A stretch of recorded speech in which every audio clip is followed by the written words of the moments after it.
When I felt the crack echo through my chest, I didn't scream. I couldn't. The pain stole the air from my lungs, leaving only the sound of her laughter, sharp, cruel, victorious. I was bleeding from the lip, gasping on the cold tile floor, while my mother stood in the doorway, arms crossed, eyes filled not with concern, but irritation. "Don't start the drama again," she said. Drama. That's what they called it when I begged them to believe me. When I said my ribs hurt.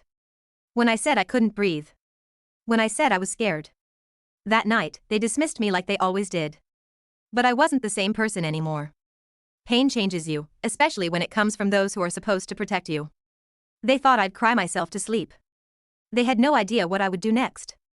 Growing up, I used to think pain had a sound, a cry, a shout, something loud enough to make people care. But I learned pain can be silent too. It can sit inside your chest, beneath a cracked rib, and throb quietly while everyone around you pretends not to see it. The fight started over something stupid, as it always did. She wanted my charger, and I said no. That's it. One word. One boundary. Her eyes flashed, and before I could even react, her hand was around my neck, pushing me backward. The wall met my back, the floor caught my ribs, and all I remember was the pop. It wasn't loud, just a sickening, wet crack that made the world spin. She froze for a second, maybe realizing she'd gone too far. But instead of helping, she smirked. "See what happens when you talk back?" I tried to get up, but every breath sent fire down my side. The room blurred. I tasted blood. I crawled toward my phone. The idea wasn't even revenge, not yet. I just wanted help. I wanted someone, anyone, to see me. But before I could hit call, a shadow loomed over me. Mom. She yanked the phone from my hand, glancing at the screen. "The cops? Are you insane?" She broke my rib. I gasped. Her lips curled in annoyance. "It's just a rib. You'll be fine. You'll ruin her future if you call the police. Don't exaggerate." Dad appeared behind her, his face already tired of the situation. "Stop crying. You always act like she's out to kill you. Drama queen." That phrase, drama queen, hit harder than her fist did. They walked away. Just like that. Left me lying on the floor, wheezing. My sister laughed as she went upstairs, humming some stupid tune, like it was all a joke. That night, I lay in bed, clutching my side. Every breath felt like broken glass. I could feel my heartbeat against the bruise, heavy and uneven. My eyes stung from crying, but the tears weren't for the pain anymore. They were for the realization that I was completely, utterly alone. Morning came, and I moved like a ghost. She strutted through the kitchen with a fake pout. "Oh, does it hurt?" she said, mimicking my shallow breathing. Mom glanced up from her coffee. "You both need to stop fighting. It's embarrassing." Dad didn't even look up from his newspaper. I sat in silence, the taste of iron still in my mouth, and something inside me began to shift, something dark, patient, and deliberate. Revenge isn't born in a single moment. It's built, piece by piece, each time someone calls your pain an exaggeration. That day, while they laughed at the breakfast table, I made a decision. If they wouldn't believe I was the victim, I'd make sure they believed something else, something that would haunt them. Weeks passed. My rib healed slowly, but not completely. I read online that fractured ribs could take months. But my mind healed faster, sharper.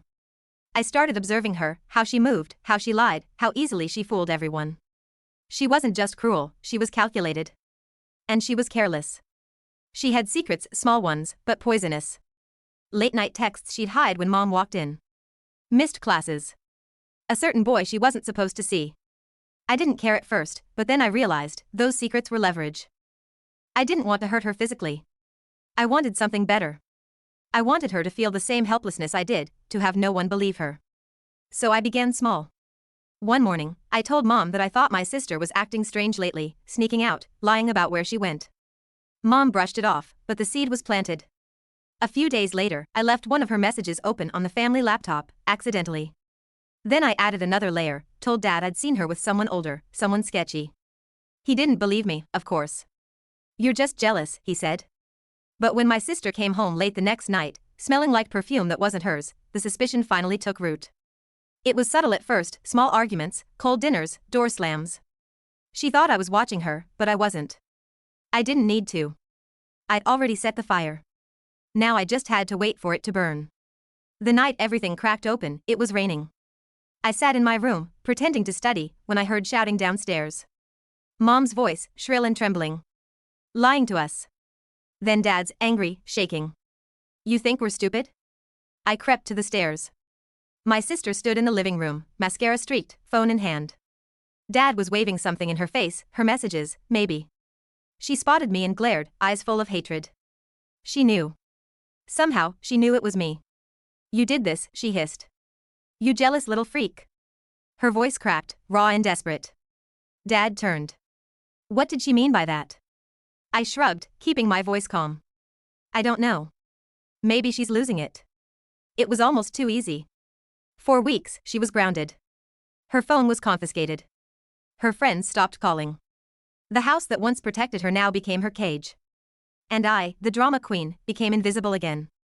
But this time, it wasn't loneliness. It was satisfaction. Still, the darkness wasn't done with me. It whispered that it wasn't enough, that she still had power, that she still laughed upstairs while I stayed broken inside. So I took it further. I began writing everything down, the fights, the bruises, the threats. I gathered photos, recordings, anything that painted her for what she truly was. I didn't plan to give it to my parents. No, they didn't deserve the truth. I planned to give it to someone who'd actually listen. A friend of mine worked on the school's online newspaper, gossip-heavy, but popular. I sent everything anonymously. Within days, the story exploded. Perfect Daughter's Dark Side, the headline read. People whispered in hallways. Teachers watched her differently. Her friends avoided her. And for the first time, she felt small. Powerless. Exactly like I had. But revenge has a way of twisting the knife even when you stop turning it. When Mom found out about the story, she didn't rush to defend her like before. She said quietly, I don't even know who you are anymore. Dad didn't call anyone a drama queen this time. He just sat there, silent. My sister turned to me that night, eyes red, voice shaking. You think you won? You think ruining me makes you better? I stared at her. No. It makes us even. She laughed bitterly. You'll never be free of me. You'll always be the broken one. And then she said something that I didn't expect. You think they care about you now? They'll never see you as anything but the problem. For a moment, I almost believed her. Almost. But the next morning, when Mom asked if I wanted breakfast and Dad actually looked at me when he spoke, I knew she was wrong. For once, they saw me. Even if it was through guilt and shame, they finally saw me. But what none of them knew was that I wasn't finished. Because the thing about revenge, once it starts, it doesn't stop where you planned. It keeps whispering, what if you went just a little further? And I was ready to listen. The thrill of seeing someone topple is addicting. I didn't expect that at first. I thought I'd feel relief, maybe quiet satisfaction. What I felt instead was a bitter rush, like cold metal sliding across my tongue. It made me greedy. After the story in the school paper, my sister's life unraveled in ways she never imagined. Scholarships vanished. Friends who once defended her in whispers stopped replying to texts. Teachers watched her with thin smiles that didn't conceal pity. She started missing class more often, eyes hollow, like she was watching her own life from the outside. One night, I watched her from the blinds. She sat on the curb, hugging her knees, and a boy, the one she'd been sneaking around with, sat beside her pretending to be concerned. He touched her shoulder the way predators touch prey, gentle but owning. She leaned into him the way someone clings to a lifeline. The sight should have been compassion. Instead, I felt my resolve harden. He would be useful. Everything had a use now. My next moves were quieter than the first. I wanted cruelty that left a scar on the future, colleges rescinding offers, internship interviews evaporating, a package of reputational poison that would follow her for years. I wanted to dismantle the careful facade they had built around her, the performance of being the perfect daughter that Mom loved to brag about. I wanted the world to believe she was broken in a way her family couldn't fix. I started with small lies at first, hints to the college admissions office about academic dishonesty, anonymous emails suggesting her references were fake. I paid for a private investigator to dig into the boy's past, not to hurt him directly, but to find something I could use. I doctored a few messages and let them leak on the school forum. Each piece alone was a splinter, together they became a wound. Seeing her panic was exquisite. She would flip through her phone in the kitchen, hands trembling, stomach turned to stone. Who would do this, she'd whisper. Mom and Dad would exchange glances across the table, glances full of the same question. I would sit quiet and let them question whether our family had created a monster. It felt like rubbing salt into an old bruise and loving the way the skin tightened. Then an opportunity bigger than I expected dropped into my lap. The boy, careless, proud of himself, bragged in a crowded chat about a video he'd taken at a party, her, drunk and laughing, making fun of our home, calling our parents names, saying things that would mortify Mum. He didn't think anyone outside the chat would ever see it. He also sent it to a friend, who forwarded it to someone else. The chain broke and someone uploaded it to a private server. I could have done nothing. I could have watched her drown. But when I logged into that server, hands steady though my heart thudded like a drum, I saw my choice. I could release that video at the perfect moment. I could turn a private humiliation into a public death. It felt monstrous. It also felt fair. I compiled everything, the messages, the video, the fabricated emails I'd seeded to admissions, into a neat package. I wrote an anonymous tip to the local news outlet: parents who praise perfection should see what their golden child is hiding. I attached the video. I pressed send. The news hit like a grenade. Within hours the school inbox was full of questions. The college admission boards called for statements. The private investigator I'd hired started sending me updates that confirmed my hunches. The boys' older messages surfaced, making the video look less like a fluke and more like a pattern. They called a family meeting at home that weekend. Mum stood in the living room with eyes like twin moons gone suddenly dim. Dad's hands were in his pockets and he kept returning to the same phrase: how could we have missed this? My sister stood white as paper, hair a tangled halo, and for the first time I saw genuine fear in her. Not the practiced, furious kind that had fueled her before, the raw, animal kind you see in someone who knows the ground under them is collapsing. She turned to me and for one breath I expected an apology. Instead she spat, "You set me up." I didn't say anything. Her accusation landed where I wanted it to, on me. Mum's face shifted through rage, confusion, and then something I didn't recognize: grief without a destination. Dad, who had always wanted to be just and firm, looked sick. In the days after, the house was a minefield. Neighbors whispered. Someone from work called Dad at odd hours asking questions he couldn't answer. A scholarship committee wrote a polite but devastating letter. My sister tried to call people, to explain, to say it was private, that she was embarrassed, that she had made mistakes, but the video did the work my words couldn't. It made her into a headline. I thought at the time that this was justice, that she'd been given a taste of the helplessness she once gave me. I thought that once everything collapsed, Mum and Dad would finally see what she was like and stop defending her. I thought they'd turn to me and finally apologize. What no one had counted on, least of all me, was how fragile guilt makes people. My parents were like houses built on top of rotten beams. Once you pry one plank, the whole thing sways. Dad lost his job within a month. The company had a strict moral clause for employees who supervised youth outreach. When the story picked up traction, a few board members decided to cut ties with any perceived scandal. They issued a press release about integrity. Dad's email filled with sympathetic notes from colleagues and a few sharper ones from those who wondered about judgment. Mum changed too. She started showing up late for work, her shoulders stooped. She forgot small things at home, to sign forms, to pick up groceries, and then cried about them as if the world were collapsing into a shape she didn't know how to hold. At night she would sit in the kitchen with the kettle whistling and stare into the steam like someone waiting for punishment. And then, 2 months after the video, my sister did something none of us saw coming. She packed a single bag and left.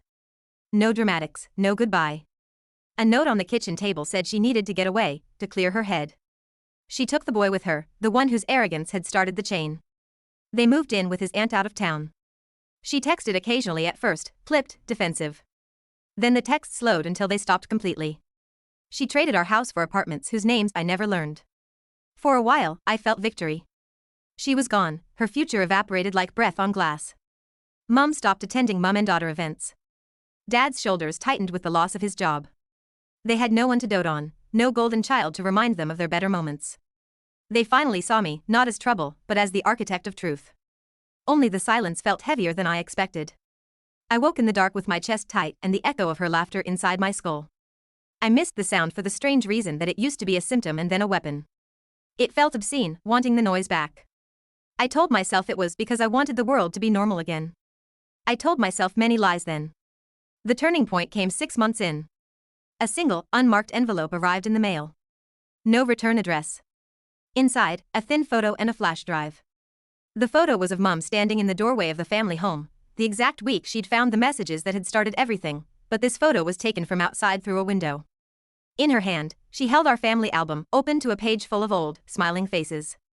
Her face looked exhausted, yes, but in the photo her mouth was not the mournful, marten-like curve I'd been used to seeing. Her jaw was set. Her eyes had an expression I'd only seen when she'd corrected us in public, the look of someone who makes firm decisions and expects obedience. I flipped the flash drive into my laptop. The file names were cryptic. One of them was a video, a grainy clip of Dad and Mum in the car, voices low. I turned up the volume. "We can't have them knowing," Dad said. The words were muffled, then clearer. "Not about the business. Not yet. It would ruin everything." Mum's voice followed, smaller. "We promised. We told them it was an accident." I could feel the floor drop out from under me. The rest of the drive played like a family documentary I'd never been allowed to see. Old receipts, whispered phone calls, a recorded conversation between Dad and a man I'd never met discussing a payment, a hush about a problem fixed with cash. The files painted a picture of a mistake, or something worse, that my parents had shoved into a drawer and labeled never spoken of. The final clip was the worst. It was an audio recording from years before when my sister was younger and the house was the kind of warm that smelled like baking. In it, my father's voice was different, sharp, panicked. My mother was crying softly. And my sister, small, innocent, was in the background, asking why Grandma's car had gone off the road. The recording cut off, but the implication was thunderous. Someone had used money and silence to bury an accident. I sat back in my chair and felt sick. Every shard of my revenge blazed in new light. The threads I'd pulled had not fallen in isolation, they'd tugged at a web my parents had woven for years. I realized I hadn't been the one in the playing field of my family alone, I'd been an intruder in a maze full of secrets, and the thing I'd released was not just about my sister's cruelty.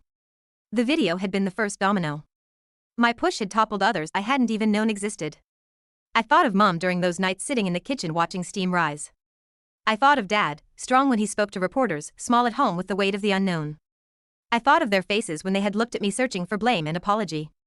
I thought of the time Mum had pulled me close and whispered that our family cost had been one we never asked to pay for. I had dismissed it then, because my pain was glinting and new.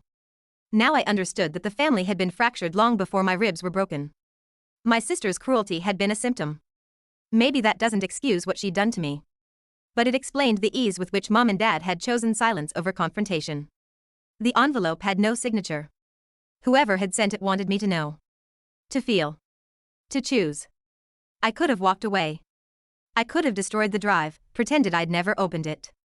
Justice would still have its ugly face, but maybe the family could have been allowed to collapse quietly, without my hand on the match. Instead, I did what I always do when something seems like it will make the pain stop, I used it. I leaked the files. Not to a paper or a forum this time. I sat at my kitchen table and typed a short note and sent the footage to a journalist I'd cultivated in the first phase, the one who loved scandals for breakfast. I told him I had more and that the family had a secret worth unearthing. The journalist responded with the small, gold ping of anticipation. The morning the story ran, it was worse than any of the previous ones. The headline cut our lives like a blade, local families' hidden past, money, accidents, and the price of silence. The article hinted at cover-ups and hush payments without naming faces. My parents were summoned by lawyers. Neighbors who had once smiled moved politely around their driveway. Dad's old employer used the phrase reputational risk in emails that came across like a verdict. I should have felt victory. I should have expected the hollow feeling to be replaced by some new, satisfying air. Instead, I felt as if I'd thrown a stone into a murky pond and watched the ripples reach every shore. My hands trembled. The house seemed too big and too loud. I had toppled my enemies and in the process toppled the beams that had held us up in different ways. My sister called that night, voice shaking. She didn't accuse me this time. She asked where I got the footage. She said, "You've ruined everything. You don't get to pretend this was about you." She was right. For the first time, I let her words land. I thought of the nights I had spent planning, watching, waiting. I thought of the nights she had inflicted pain with a smile. I thought of Mum's quiet desperation and Dad's slow failure. I felt sick with the knowledge that pain breeds pain and that I had become a midwife for a different kind of suffering. Weeks later, Dad left. Not in anger like I imagined, not in a dramatic slam of doors. He sold the house we'd lived in, took a job across the state, and called once a week with curt updates. Mum refused at first to go, she said she needed to pack, to remember things. Then one day she called and told me she'd given her wedding rings to a charity box at the church. She didn't sound like the woman who had once ironed my shirts and brushed dirt from my hair. She sounded small and exhausted. My sister texted after another month. A single line, "I hope you're happy." No exclamation, no accusation, just a line like a blade. I didn't answer. People asked me if I regretted it. Friends I'd confided and asked in private, had I gone too far? I told them what I'd told myself for months, that I'd been right to show them who she was, to stop the abuse under that house of smiles. But in the quiet, when I pressed my palm to my ribs where a phantom ache sometimes pulsed, the truth was heavier. I'd lit a fire to burn her future, and in the heat, our home had caught and burned the things I loved. The final twist arrived a year after that first broken rib when, in a small courthouse 3 towns over, I stood and listened to a case that sprung from the wreckage. The boy's aunt filed a restraining order against my sister for harassment, the details odd and petty except for one thing a judge read aloud, a pattern of social media manipulation traced back to a single IP. It was mine. My handwriting on the anonymous posts. My payments to the investigator. My emails. They didn't arrest me. There was no dramatic courtroom confession. But on the drive home, I watched the trees blur and realized that whatever justice I'd tried to mete out had left me naked in front of the mirror. I had wanted to be believed when my rib cracked. I had wanted someone to recognize the hurt and act. I did get an audience. They had watched and they had acted in ways I could not control. My revenge had been surgical and savage and precise. It had also been blind in its reach. That night I took an old bandage from the drawer and wrapped my ribs out of habit. Pain, I'd learned, keeps you honest. It reminds you of the shape of your own body and the limits of what you can control. Outside, the rain started, soft and steady. It tapped the window like a question. I thought of my sister somewhere in an apartment, trying to rebuild a life I'd helped demolish. I thought of Mom in a new town, folding clothes into a drawer she didn't recognize. I thought of Dad in an office with new colleagues who would never know the private negotiations that had kept us afloat. They were all casualties of different decisions, decisions born of fear, of silence, of my chest cracking open and never being held. I lit a cigarette even though I'd quit months ago, and the smoke curled up into the air like a live thing. It tasted bitter, like everything else. I didn't feel triumphant. I felt bereft. Revenge had given me a hollow victory, a place where nothing grew. I had been the child who wanted the world to notice, the world noticed, and it destroyed pieces of us in the process. If there's a moral, I don't know it. Maybe there are no neat morals in the wreckage, only lessons that sit in the ribs like splinters. Mine were these: people will hurt you, people will look away, pain begets plans, and sometimes the thing you aim at is not what you end up killing. The last thing I remember before sleep took me was the sound of my own breath, shallow, careful, like someone learning to speak again. I touched my side and felt the scar tissue there, a little white line beneath the skin. It ached occasionally, especially on rainy nights. Sometimes I thought I heard laughter above it, the mocking kind, and I would want to throw something through the window to stop it. Most times I just listened and learned to be quieter. I had wanted them to see me as more than a drama queen. They had seen me. I had wanted to be believed. They believed me, and in believing they tore everything else apart. Victory, I discovered, was not a warm thing. It was bone cold, and it left a hollow in your chest that no apology could fill.